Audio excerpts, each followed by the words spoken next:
Well, hello, folks, and welcome back to another episode of Voices in My Head.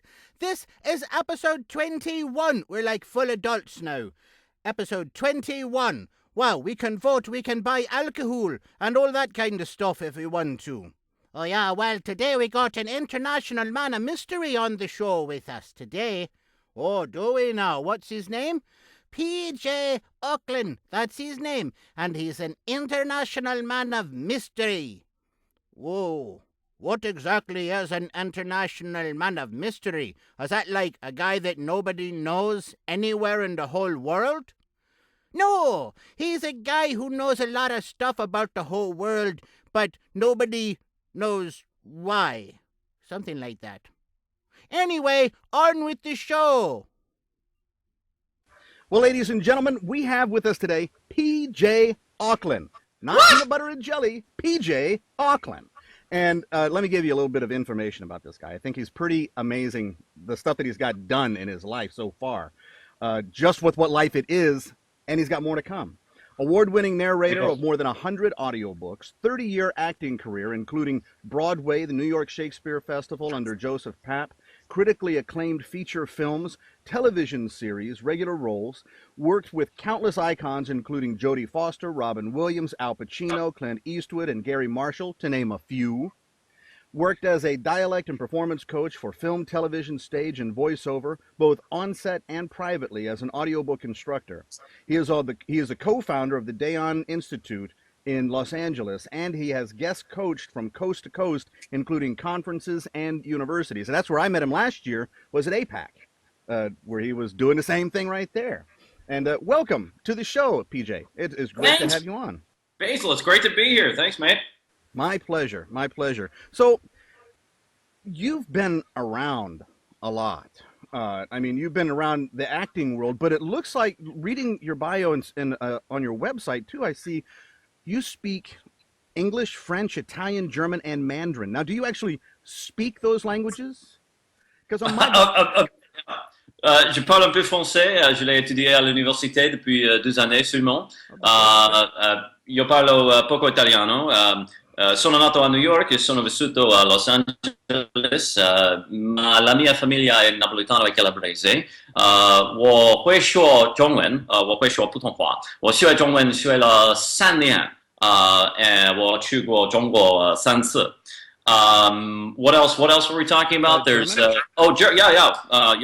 ich spreche ein bisschen Deutsch. Meine Frau ist von Koblenz. Ich habe Deutsch von ihr gelernt. Ja. Wow. My English, however, is horrible. So, yeah, I mean, just please don't ask me any questions in English. It sucks. So, well, you can answer in whatever language you want. I'll make up the translations myself. There you go. But yeah, it's just been the nature of my career, and learning languages. I have an ear for stuff. And the ones that I speak a decent amount of, obviously those accents become better because you're so immersed in the languages. But yeah, they've played a good part in my career. So I got a decent handle on those. They're not very, very fluent and proficient, but a good understanding, somewhat conversational. But that's a pretty strong talent. I mean, I've been married to a Korean woman for almost 30 years, and I can read and write phonetically, and I get about 1/10 of the grammar. Maybe if I got immersed for a year or two in Korea, I'd be able to pick it all up. But I just can't lock on to how because it's not just a matter of learning different words and memorizing different words like how they teach it in high school. It's learning a different direction of thinking. I would say that's absolutely true, at least for the Mandarin. And as you're talking about, since your wife is Korean, I completely agree, because that, at least intellectually, is probably the hardest thing I've ever done in my life. Mandarin is thoroughly alien. There's nothing to latch onto. You don't have an alphabet to deal with. There's no rhyme or reason to things. You can't, find the similarities in something and then sort of extrapolate from one bit of information, learn more from that by kind of thinking outside the box. It doesn't really work that way. It's everything you learn is sort of new, and it is so foreign, so alien. So right. I agree, it's a different way of thinking, and that was the hardest. The others, in terms of the Romance languages, even a little bit of Spanish, I don't count it as one of my languages, but I can get by. Spanish, Italian, French, and so on. The Romance languages, at least you have a base. There's, the Latin structure of the Romance languages, that there's some similarity. And then German, English is a Germanic language, so you can make some good sense of the grammar there. But when you get into the languages of the Far East, yeah, it's a different. Your brain has to work differently. I agree. Right. Wow. Well, that's amazing that you can do that. Now, you've channeled that into your acting. Now, I assume you've been learning these languages since you were a child, probably. Not really. French came about in university. I hadn't really dabbled prior to that. Italian, I was around it as a kid. The things to translate what I said when I was rattling off the languages, I said my family is from Naples and Calabria, but I'm third generation American. So I didn't really grow up around Italian, but then did a little bit of university time with that. What else? The Mandarin came about in more recent years. I've really just been deeply into Mandarin, I'd say, for about, 3 years, I guess, maybe 4. And then German, what I said in German is that my wife is German, and she's very, very American. She grew up primarily in the U.S., but her mom was German, her dad was in the military. But as a result, she spent enough time growing up in Germany that she's completely fluent. So I've learned a decent amount from her, but that was the reason that even beyond learning from her that I spent some time learning that language. They're all small amounts. Like I say, I don't consider myself really proficient in any of them, but enough so that they've factored into my career in a really helpful way, for sure. Oh, wow, definitely. Excellent. Now, how did you get into acting? What brought you into it? Oh, boy. The story goes, according to my mom, I was 4 when I first looked at the TV and said, I want to do that. And she didn't really want me to. There was a celebrity, you could say, who grew up across the street from us. I grew up in Long Island, New York.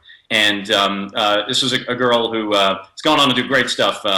You'd know her, Lori Loughlin. She's from Full House and lots of different shows. She did the new version of 90210. I think she's doing another series now. She's out there a lot. But she grew up across the street, and I always tell the story that my mom saw what her mother went through when she was a minor, driving into Manhattan virtually every day, auditions and all this stuff. And it's a rough kind of life, filled with, and as you know, even when you're successful, you're still hustling for every gig. So my mom was the anti-stage mother, just really did not want me to do it. And I finally convinced her.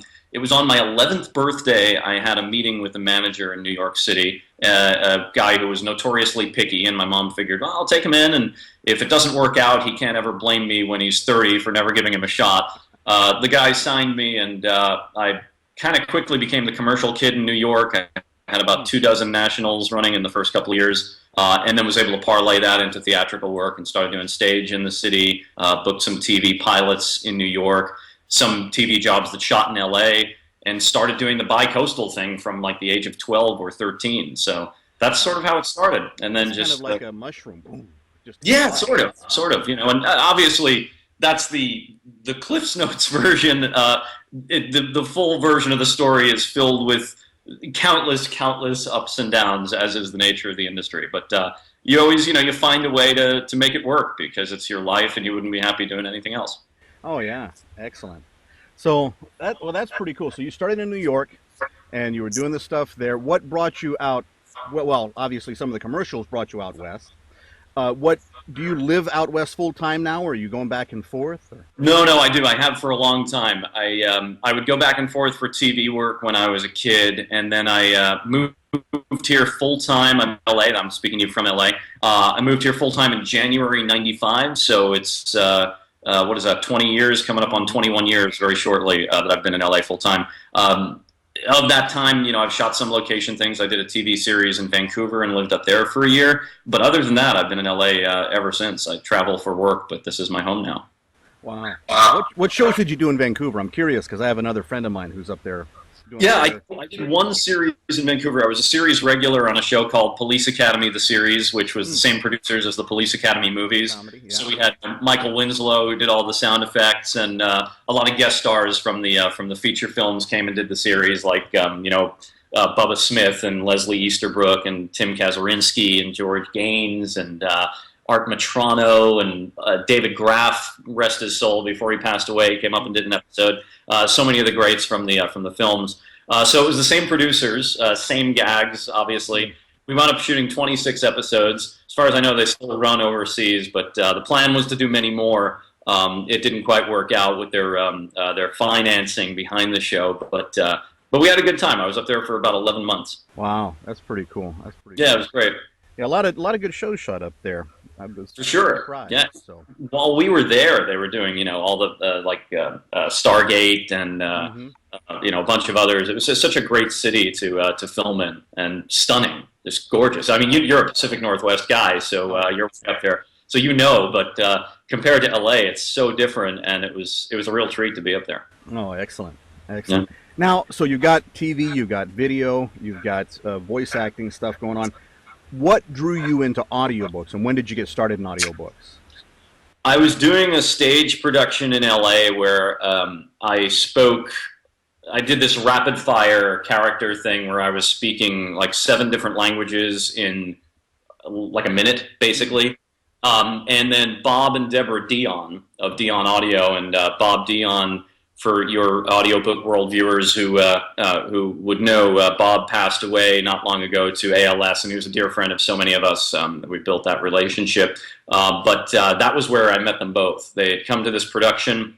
A friend of mine had suggested to them, a friend who already narrated audiobooks, said, check this guy out. He'd be perfect for this. And I'd done some acting for decades, but hadn't done audiobooks. And they saw the particular skill set I had, I guess, and you'd say the rest is history. I started recording for them. Next thing I knew, I'd done a few dozen books for them, and then started branching out to the other publishers and production companies around the country, and realized it was not only something I had some good skills for, but such a fun way as an actor to stay working all the time, even when the on-camera stuff was slow. And such a wonderful thing. So it keeps me really, really busy. I'm recording all the time. And I guess if that answers your question, that's how I got started. But never look back. I really enjoy it.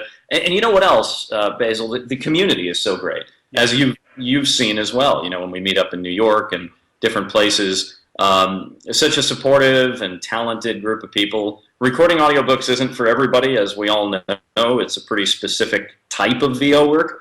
And those who do it in this world, it's been a really, really nice thing, and a bunch of wonderful people to associate with. Oh, yeah. I couldn't agree more.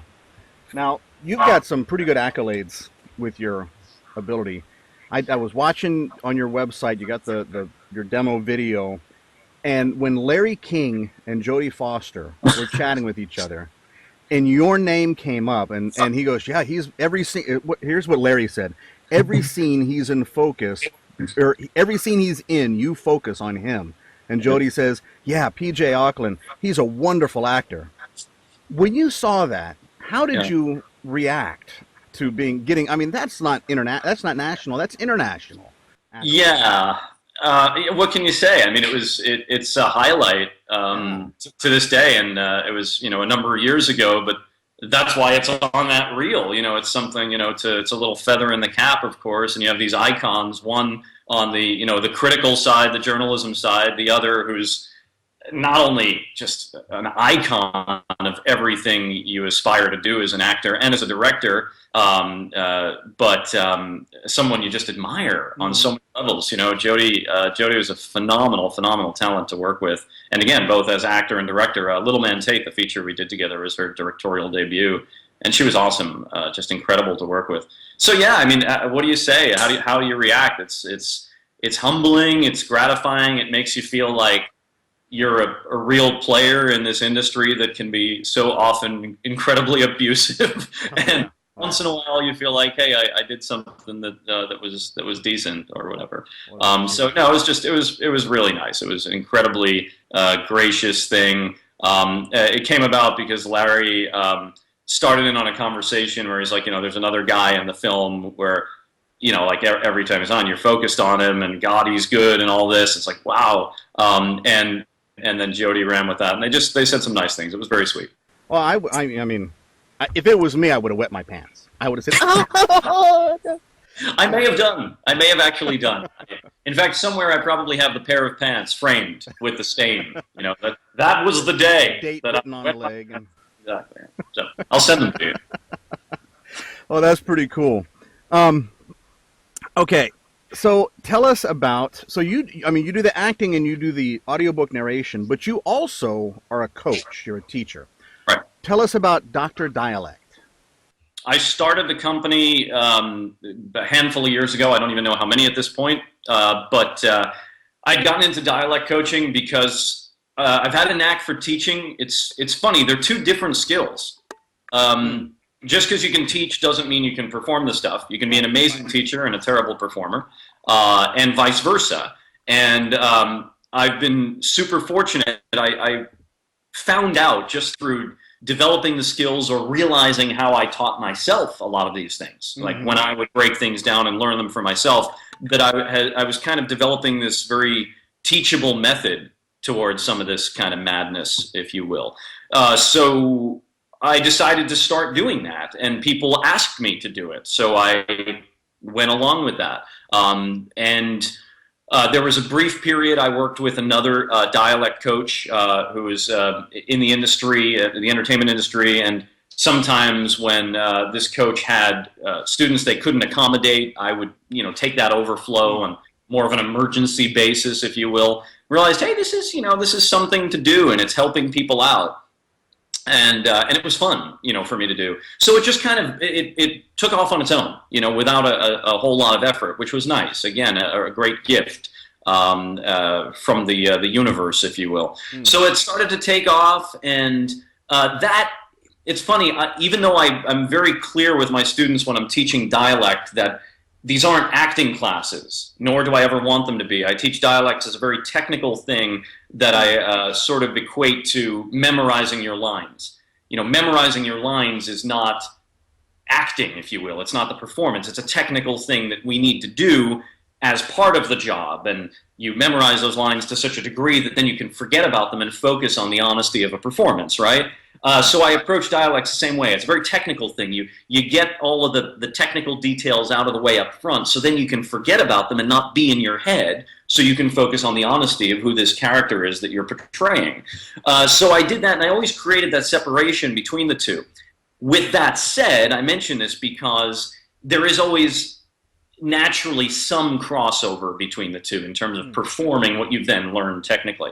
So you separate them as best you can, but there is some crossover.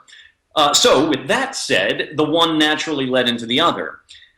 Then, with the performance coaching and dialect coaching going on for a couple of years, Deborah Dion, who I'd grown close to, with narrating so much for Dion Audio, for many of the publishers who use Dion Audio as a production company, when Bob passed away, and we were all so close, one of his dying wishes was to start an institute to teach people audiobooks. And Deb and I got to talking and decided we would start the Dion Institute and start doing audiobook classes.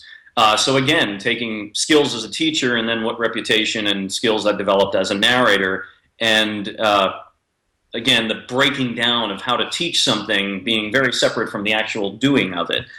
We developed these courses. I teach weekend intensives for new narrators, intermediate narrators. We record, demos, essentially, record samples as part of the classes, break down all aspects of the business. And to this day, even though in the intermediate we get more into the theoretical, I always try to be really clear with students in how I break things down, that there's the fact-based stuff that I teach, which especially like in the intro intensive is 90% of the course. This is stuff you can take to the bank. These are facts. This is how the business works. This is who we're dealing with, the different layers of the industry, what you need to know, how we record, self-engineering, self-directing, all that stuff that comes into play if you want to do this work. And then try to make it clear that they can filter when you get into the theoretical. Here's the parts where we're actually getting into technique. Some things may work for you, some things may not. And I was teaching recently with the legendary Scott Brick, one of the greats of our industry. He's doing a course at UCLA now, and he asked me to come in and guest teach one of his classes.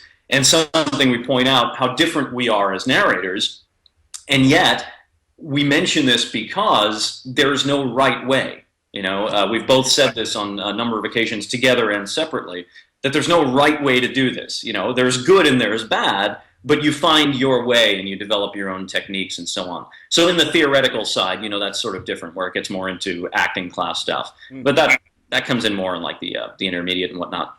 That's all to say that it's all tied together. You know, the dialect, the teaching ability, the performance side, the technical side, business side, it all just becomes part of it. So that's grown into almost like a career unto itself, you know, but I'm still always an actor first and foremost. Oh, there you go. Yeah. So how would you approach, say for instance, you have accents that are similar, that are in the same conversation in a book together, for instance. And, you know, and I've grappled with this on many books that I've received. I did one werewolf series where they had these werewolf hunters from all around the globe.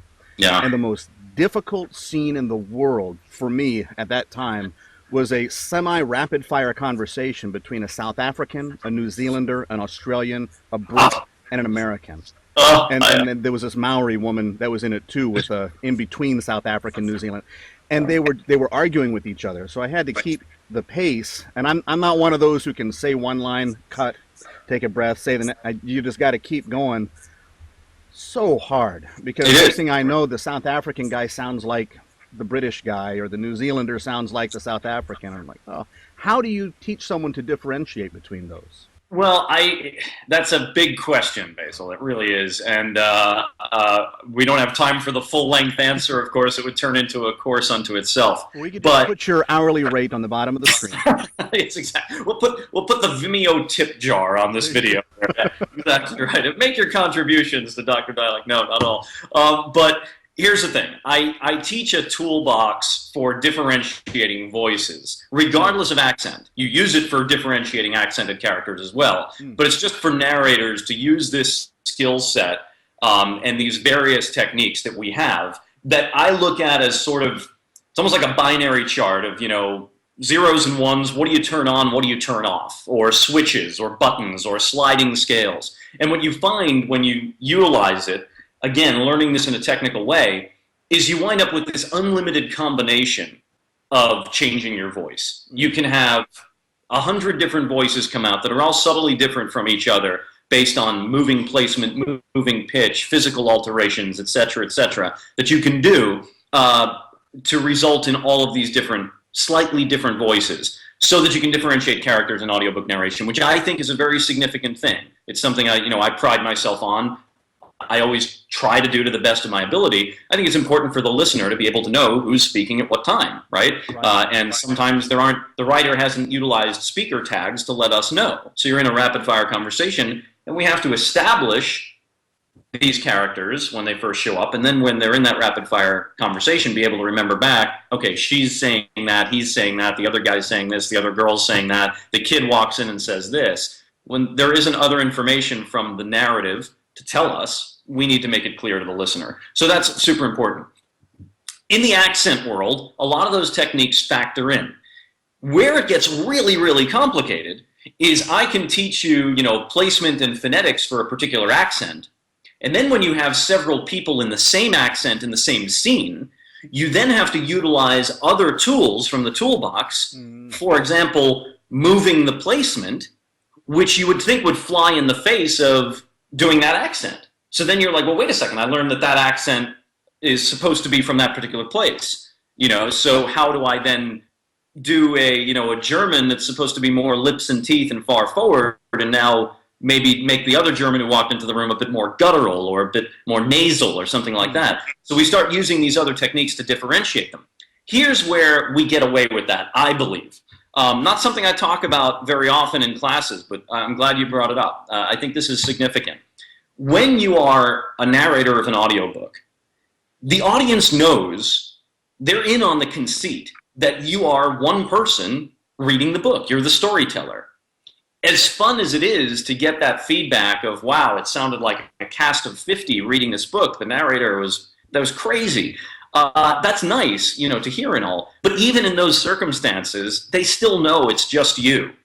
So because they're in on that, we're not actually trying to convince them that there's a bunch of different people. They're extensions of ourselves. So when you're doing these different characters, more subtle adjustments between, from character to character, as long as they can tell them apart. And here, we're given a lot of leeway and freedom, I like to believe, from the listener, because they're coming at it as, you're telling me a story. And, just like, dad sits the kid on his lap and tells him a story, might bring a different voice to each of the characters, but we know it's still dad. Telling the monster sounds like this and the wizard sounds like that and so on, but we know it's still dad. And I think because of the nature of that we're the only one in the booth and they know it and we're telling them a story, it gives us a lot of freedom there. Right.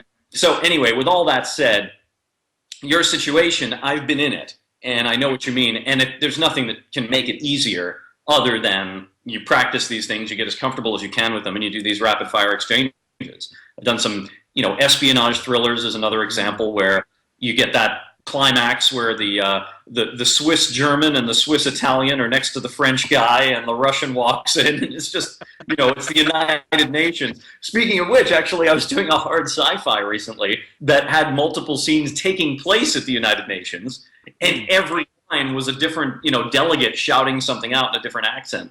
So sometimes that's why, of course, I'm getting those jobs, but it doesn't make it any easier. It's you get a lot of practice with it, and it's tough. It's a challenge. Oh, absolutely. It sounds like it's a challenge that you've scientifically categorized. I've tried to. That's to. A key thing, Yeah. Yes, we let it flow, but when you can delineate the edges of the box, right. You made me remember that saying that Sir Ian McKellen did in that little skit he did with Ricky Gervais, where he says, I realize I am not actually Gandalf. I am pretending to, and the audience knows I am not Gandalf. I am pretending. I thought that was the most hilarious thing. Hilarious. But that's what we're doing. We're faking it. We're exactly, to a degree. I mean, the thing is where I hopefully transcend where it gets to that level that really affects people emotionally is, yes, you scientifically categorize and you work out these technical things, but as I said, with drawing the line between the technical and the theoretical on how we apply and the acting stuff, is you're then attempting, once you've squared all that away, attempting to be as honest as you possibly can in those portrayals. Right. Emotionally honest, getting who these characters really are. And if you can convey that trumps the character voice. I pride myself on voices and accents and whatnot, but that always, even though it's a specialty of mine, it comes second to who these characters are. That's what an audience member is going to connect with. They want to experience who this human being is, not who what the disembodied voice represents. It's who's the human, who's the individual. Right, and that's the key. That's why narrators who do no characterization, no voices, no accents, can still tell an awesome fiction story. Exactly. They know how to make the emote from the text. It comes to life, and that goes back to the idea of there's no right way as long as you are sincerely communicating this story in a comprehensible way, and then it just becomes these stylistic differences. I like this narrator, I don't like that narrator, and so on and so forth. It's just personal preferences on how we all do what we do. Some people love it, some people don't. Some people don't like character voices at all, and they prefer that style where it's just, the wise storyteller who's, bringing that, that kind of perspective to it with fewer characterizations, if you will. It really, it depends on what suits the material and so on. Okay, sounds good. Okay, and so now we reach the leprechaun section of the show. The leprechaun section of the show is the part of the show where the leprechauns come out and they ask a deep philosophical question that inquires deep into the heart, mind, soul, and spirit of said guest. So, here we have it. The boys, come on out. Are you ready? Yes, Mr. Basil. Hello, Mr. Ochlan, this is Feely. I'm the eldest of the four brothers that live in Basil's crawl space, although I don't really know why he calls it a crawl space, since we can walk around just fine in it, and he just kind of has to stoop, Oh, well, here's my other three brothers. They're coming up here. I'm going to introduce them to you in age order, not necessarily in smartness order. They are Neely, Buffin, and Berthold. Hello, Mr. Ochlan, this is Berthold, and I am the youngest of the four brothers. And here is Gerald the Troll. He's the newest addition to our staff here. He is Mr. Basil's butler. Wave your hand, Gerald. Hello. You can obviously tell the difference between him and us because, well, he's over 7 feet tall and is made of blue rock-like substances and is a little bit more muscular. Did you know that he actually eats an entire caribou a week and drinks 3 kegs of beer? It's impressive. Yes, you should see what he leaves behind, though. Luckily, he's a sentient being and knows something to use a shovel for. I'll have to take your word for it. Okay, so, at any rate, we have a nice question for you, which may well light up the lighted tree of life, knowledge, and things that smell nice. Oh, that's a nice tree to light up. My name is Neely, by the way. I'm the second brother. Especially the smell and all. It's a really nice place, don't you think, Buffin? Yes. Don't you have any more to say than that, Buffin? No. Buffin is a man of few words. Not because he's unable to say them or he's humble, but he actually doesn't know very many words. Don't you, Buffin? Okay, anyway. So, this is Bertold again, in case you didn't know. You find yourself, this is the question that we're going to ask you now. It's a deep question, so you have to think really hard. All right, so we've arrived at the question. You've arrived at the question. The question has showed up in a long East German-style limousine, which is actually just a Volkswagen with little gold stripes on the side. Got it. You find yourself in a time machine, and suddenly you're transported back into 1974 to the office of East German Chancellor Erich Honecker, as he is having lunch with North Korea dictator Kim Jong-il and getting ready to enjoy a private showing of those sexy East German Olympic women track stars performing the famous Soviet-era dance. The stars on the frontier verify the death of the West and the capitalist pig empires that they hold as puppet states, my love. As you do. World titles, those things. That's like, in German, that's like 3 times longer than that. Whoa. Well, just as the show is about to start, you decide to change history by assassinating both of these evil men. But lo. Yes, lo. Oh, lo is not good. The director of the show, Bartolina der Viertelmaus, bursts into the room and shouts, "The capitalist swine have infiltrated us and outed our star actress Fraulein Ernst Gutenpunch as a faker. And they say that he's a she and she's a he. Who knew that? Anyway, it's all over the international newswires, and the Stasi has already executed him for immorality against the state. And even though the show must still go on and we have no lead." An idea forms in your head, Mr. P.J. Ochlan, and you leap into action, offering to take on the role as you blend into the group after having leapt out from behind an ostentatiously large but unquestionably humble and worthwhile of the sacrifice of the Supreme Leader's office, credenza. Who in the world writes these scripts? Oh, the eyes of the world are upon you, Mr. Ochlan. How will you change history? Okay, and therein lies the question. Okay, we've arrived. Yes, there's a question there. How will I change history? Okay. I have at my disposal the skills of these leprechauns and said troll, right? The 4 of us plus 3 for him. 4 and, yes, the equivalent of 3. So 7 leprechauns or 4 and a troll. Got it. Okay. Here's what's going to happen. The show you mentioned is it's missing its lead, which was Fräulein Ernst von Gutenpunch. Correcto. Or as they say in Germany, ja. Ja, sehr gut. Ausgezeichnet. Okay, so here's what we'll do. The plan. I will go out on stage and fill in the role of Fräulein Ernst von Gutenpunch, whilst the 4 plus 1 equaling 3 of you will go up to the box where our 2 villains are watching said show. Are you with me so far? I got it. Bertold, you got it? I got it. You got it, Gerald? Yeah, so far. Okay, good enough. It sounds like everybody's on board. Okay, so now, when I utter the line, leichte Schläge auf den Hinterkopf fördern das Denkvermögen, which roughly translates to light slaps to the back of the head help jog the thinking process. When you hear that, that's when you make your attack. In the meantime, I will be distracting said villains from stage. But that's the go line, okay? When you hear that, it's time to attack. Is everybody on board with this plan? Laughing, slapping, cup of joe and fish and chips, what? That's all you need to know. Exactly right. That was perfect. You got it spot on. Really spot on. You're a brilliant troll. Was that the troll? That's the troll. Yeah. Okay. Cool. So shall we go? Is it time to begin the show? Sure. Let's begin the show. Okay. Great. Roll the music. Yeah, great. Roll to music. Okay, so this is the moment where the dance troupe is coming out on the show. Now presenting Fräulein Ernst von Gutenpunch. Yeah, hello. It's great to see you. Everyone is looking fantastic. You're really a beautiful crowd. And I understand we have some special guests in the audience tonight. Is that correct? Yeah, we have the big leaders, the big head, the honcho cheeses.